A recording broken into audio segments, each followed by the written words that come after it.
Well, hello everybody. We finally got here and we're going to continue with this picture of one of the lakes in Lakeland to get this misty effect of the mountains.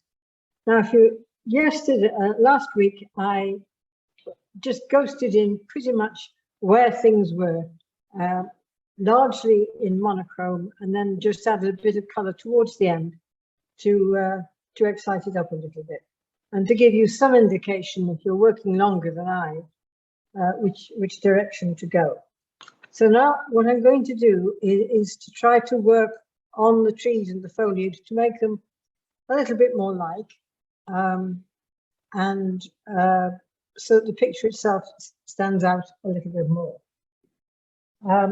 Let me remind you, if you're working on pastel, try to pad the board that you're working on, because it's so much kinder when you're actually applying the pastel. It just seems to work a little bit better.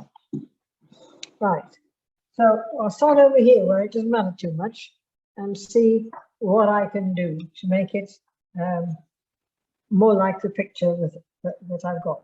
What I can do to make this into a picture worth looking at. So what I've got the darkest purple. It's not blue, it's purple. And I'm going to just use the edge of the, not the flat surface this time. I'm working to make more discrete shapes. On top of the color that I put on underneath won't disappear. It will act as a sort of background to what I'm doing on the surface now. And quite often, you will find that I don't paint green. I use just about every other color in the box. And bearing in mind that this is autumn anyway, if you look at the picture you've got, you will see that there's a sort of tracery here, which is quite appealing. I don't want to go any stronger on the back here. I think those mountains are sufficiently misty to be there without being overwhelming. Now, as I get a little further down, I'm going to start to add a bit of color. And we have a sort of rusty color coming in because it's autumn. And I don't want to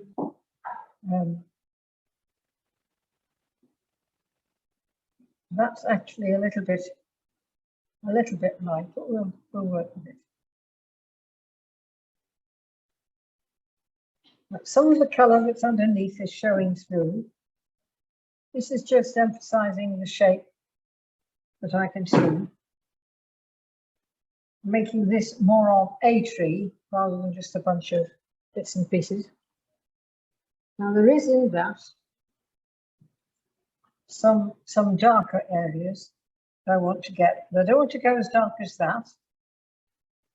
So I'm using a darker green and pressing quite hard with the pastel, because this time round I want to fill the tooth of the paper. I think you've heard me talk about that before. The pastel paper that I'm using, Canson, will take quite a lot of pastel pushed into it, but you can overdo it.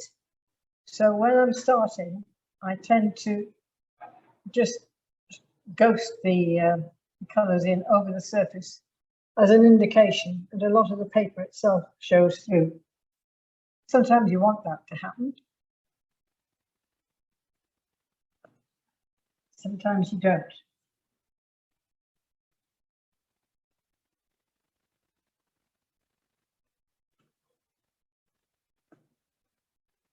Now this dark down here is actually it's even darker than that.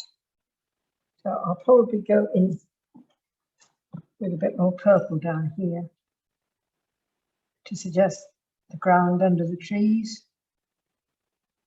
Now down here, the bushes and trees are coming right down to the level of the grass, which is just at the edge of the gravel and the sandbanks here. So that's quite strong. And as I say, I'm pushing harder now, so there's less of the light paper showing through. I don't mind if I don't cover it all, but I do want to cover most of it so that I get some sort of impression of the trees and the bushes. And don't forget that the darks aren't only at the bottom, they sometimes help to form things higher up.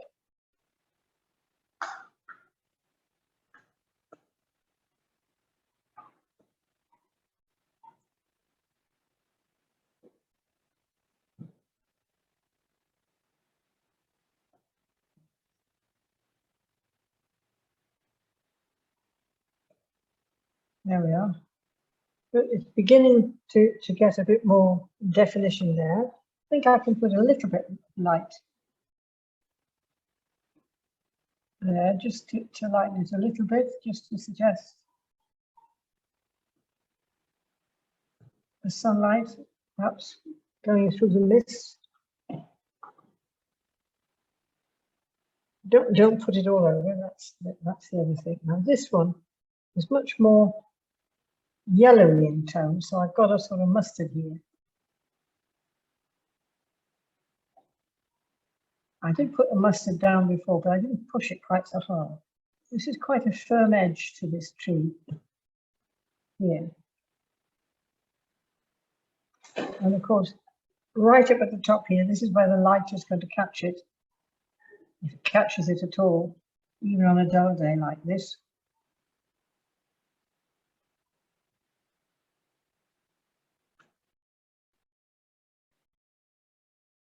What makes this work is the contrast. You don't see that very clearly, but if I get a darker color, I'm going for a darker brown this time.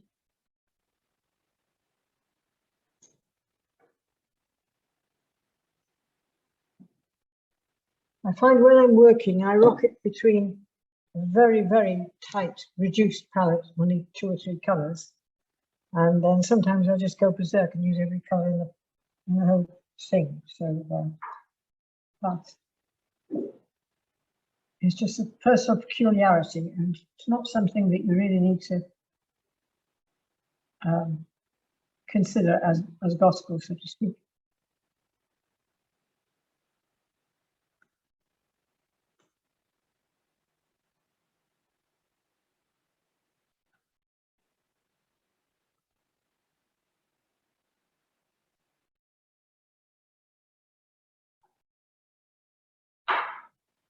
If you want a thin line, you can find an edge on your pastel, and you can get quite a nice thin line on it, which is good. We'll see what else we've got here. Too much of a contrast there. I don't want too much. You find if you work one into the other, you do get quite an exciting look to the whole thing. That by itself doesn't say anything, but if I push some of the darker blue brown in as well, and work one on top of the other, just by working into them, you can get some intriguing effects. Oh. Let me pull this down here.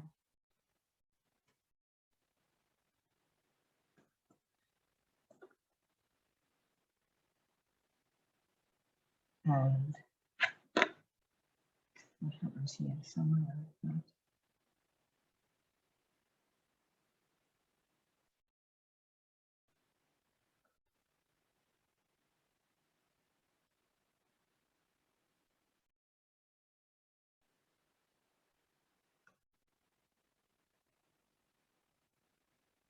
So I'll go back in there. So I'm using 3 colors and working them one on top of the other to get the sort of blended effect that you can get so easily in watercolor just by running the paint. Got to work a bit harder with pastel. On the other hand, the beauty of pastel is you've got the color in your hand, which is very satisfying. I think I'll just put a little bit of pink in there, just to warm it up a little bit. There's a bit of pink underneath, and this will call it out from under.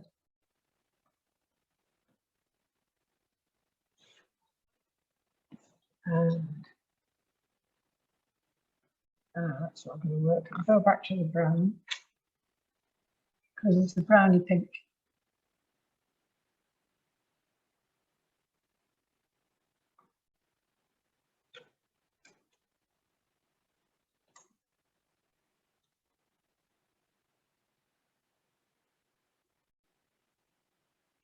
Don't know how much fun this is to watch, but it's a lot of fun to do.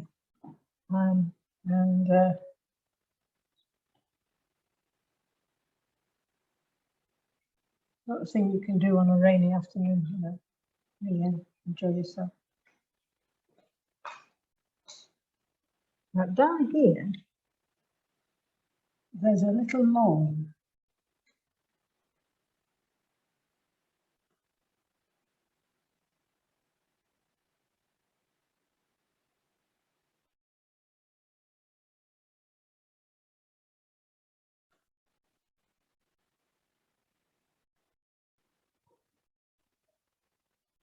Which is rather nice, just a suggestion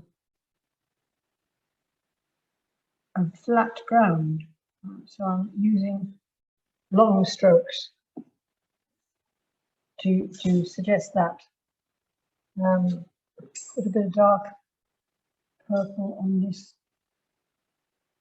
trunk, to suggest there that there's something.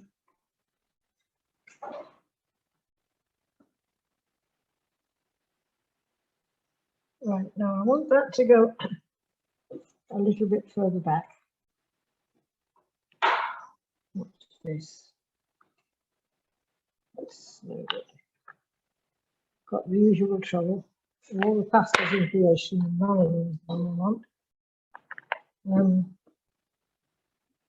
Right, I think I'll stick with the green in my case then.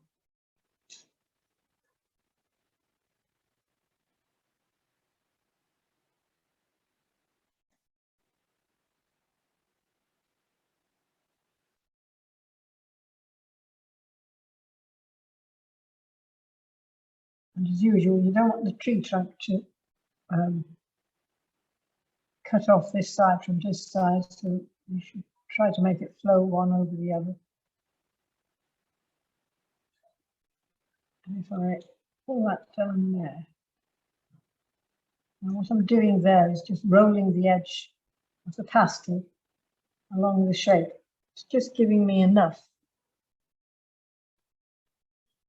to suggest quite a sharp edge there, which is good.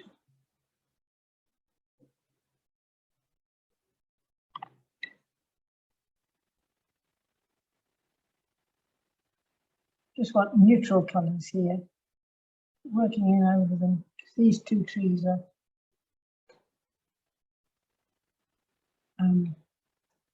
quite enough for this. This is where the detail is really going to be.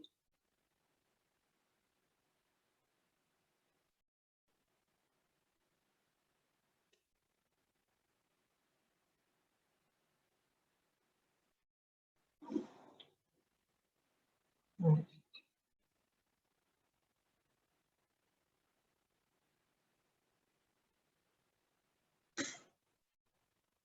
Right. I think that's better than it was now. It's got a bit more form and shape. And we've got a very different distinction between the foreground and the background there.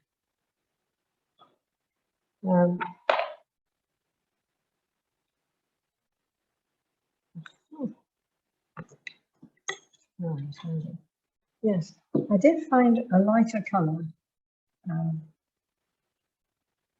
here. In this area here. And I need to go in darker behind it. I'm going to use the brown, I think.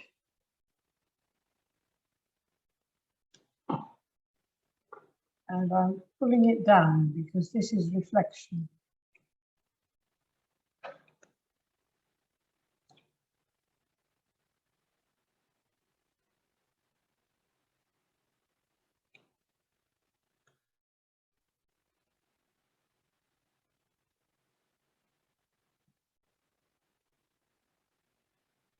And I want that edge a bit straighter. It's beginning to come. But if I take a light one and just scumble it along the back there.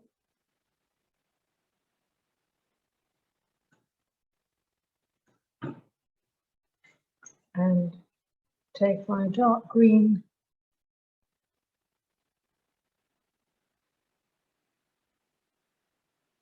it's quite full back here of the paper. It's quite full of pastel, so it's not going to take much, but I just want to emphasize it a little bit. Get rid of straight lines if I can.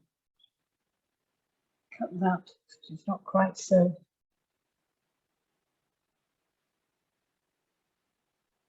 I want it there, but not there. And you can do that, you can do it in watercolor, and you can do it in pastel by using the edge and working up to the line that you want to make nice and thin.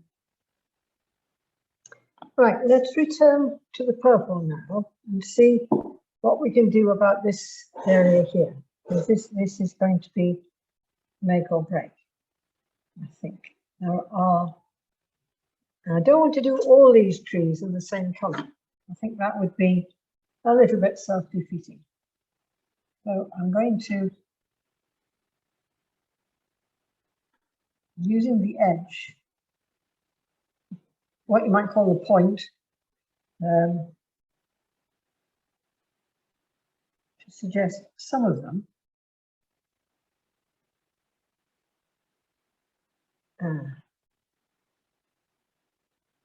It's probably a better edge.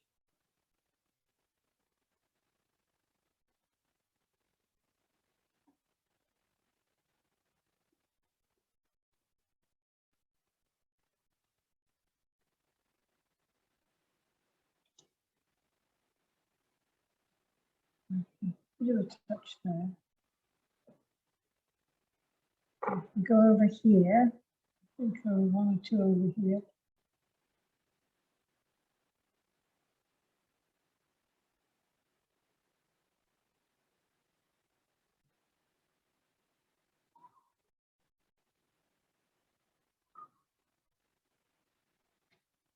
Right. And then these over here. Now, if I don't all of them in this color, all these pointy bits, they looked a bit samey. I mean, they might look all the same in the picture, but you don't have to do what the photograph tells you. Photographs don't tell the truth anyway, so you're not being insincere by doing your own thing.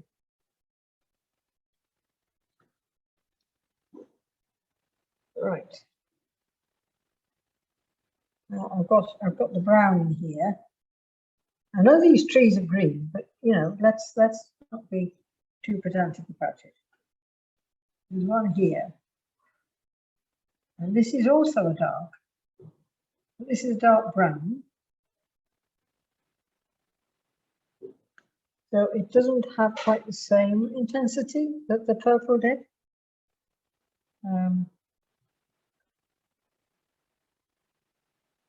I think I want to pull that down a bit more. There's a definite break there, which I find rather attractive. And underneath it, here, there's a greenish tree, a sort of mid-tone tree, which is rather nice, coming down here. Right, now what other dark have I got? I did find a really dark green, didn't I? Is that it? Yeah. Right, so I am going green this time. These down here, I'm doing a darker green. Now again, it's not as dark as this purple, but it is dark in comparison with the other colors that I'm putting on.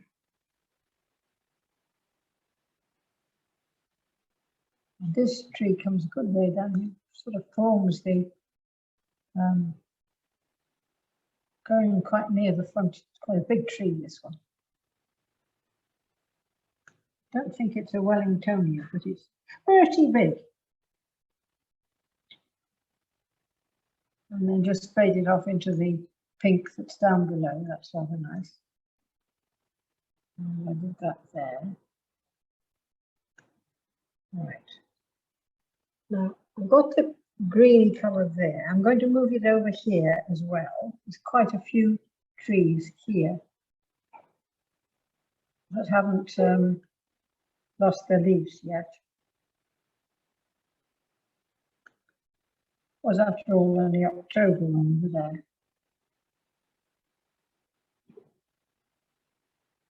But it's, I think it's an oak because it's very rounded. It's rather nice. It's working quite nicely.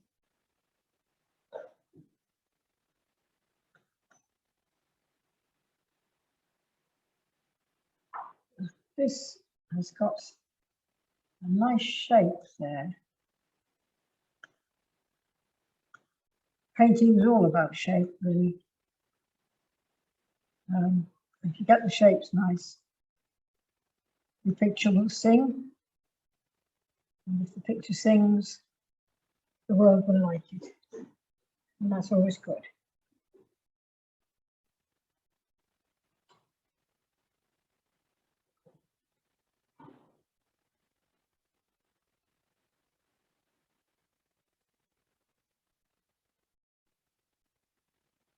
I've still got a dark here. It's a much lighter dark than the purple, and it's helping to join the two together very nicely. I think I better change my dark. I'm getting a bit hung up on that one. What shall I use? It's a dark grey. I'm not sure I want a dark grey. Still, it might just add. And it's more of a mid-tone. Just helping to colour in. If I go back to the brown, right here, these trees are actually collecting together.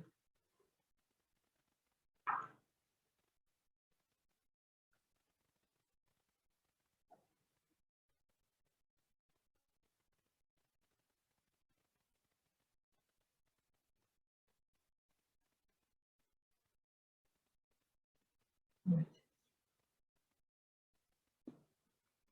Now just here, there's a burst of sunshine.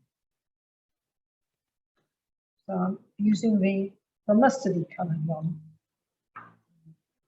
to liven up this area here. There is some underneath, which is rather nice, but I obviously saw this before, and it goes right down to the water's edge, and of course goes into the water, which is nice. 10 minutes.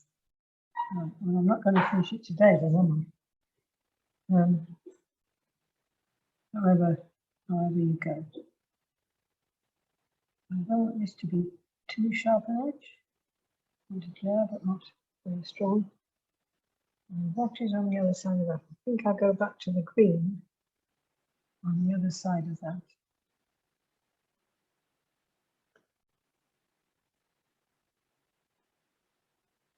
And if I work over it with some of the pinky colour, it will,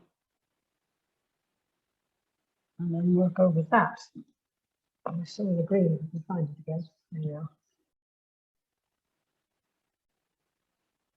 When I'm working in pastel, I keep the ones I'm using in a separate box close at hand, so I'm not looking for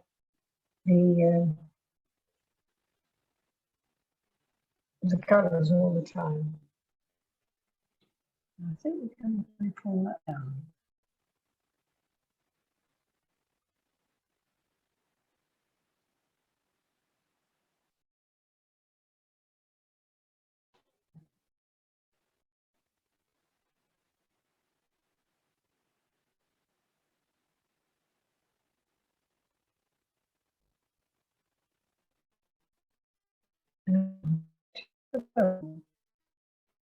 I have put a purple line in there, but I want to take that up